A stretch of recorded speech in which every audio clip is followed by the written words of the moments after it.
अस्सलामुअलैकुम। ये रेडियो सदाए हुर्रियत जम्मू कश्मीर है। नसीमा खातून से मुख्य समाचार सुनिए।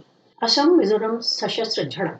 हाल ही में असम के 6 पुलिस वाले मारे गए तथा 80 अन्य हताहत हो गए जब दोनों राज्यों ने एक दूसरे पर फायरिंग की।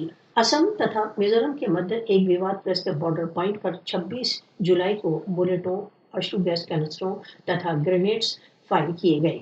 असम तथा मिजोरम के मध्य हिंसा एक देर से चले आ रहे सीमा विवाद के कारण दो उत्तरी पूर्वी भारतीय राज्यों के मध्य हिंसा भड़की। यद्यपि हिंसा बंद हो गई है, असम तथा मिजोरम सीमा परिस्थिति तनावपूर्ण तथा अनिश्चित है। असम तथा मिजोरम के मध्य झड़पें पहले भी हुई, जिनका आरंभ सबसे पहले 1994 में हुआ। हाल ही में दो राज्यों के मध्य उत्पन्न झड़प भयंकर थी, यहाँ तक कि इससे स्थानीय निवासी भी विस्मित थे। असम तथा मिजोरम दोनों राज्यों के मध्य चिंता, भय तथा शांतिपूर्ण समाधान में अविश्वास का भाव उत्पन्न हो चुका है। असम तथा मिजोरम के मध्य सीमा विवाद कॉलोनीवादी समय से चला आ रहा है।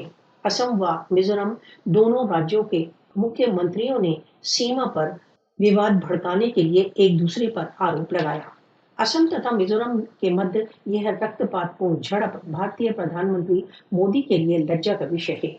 मोदी तथा उसका दल इस समय भारत के उत्तर पूर्वी भाग्य में अधिक प्रभावपूर्ण है। भारत के उत्तर पूर्वी राज्य दशकों से सांप्रदायिक तनाव का स्थान रहे हैं।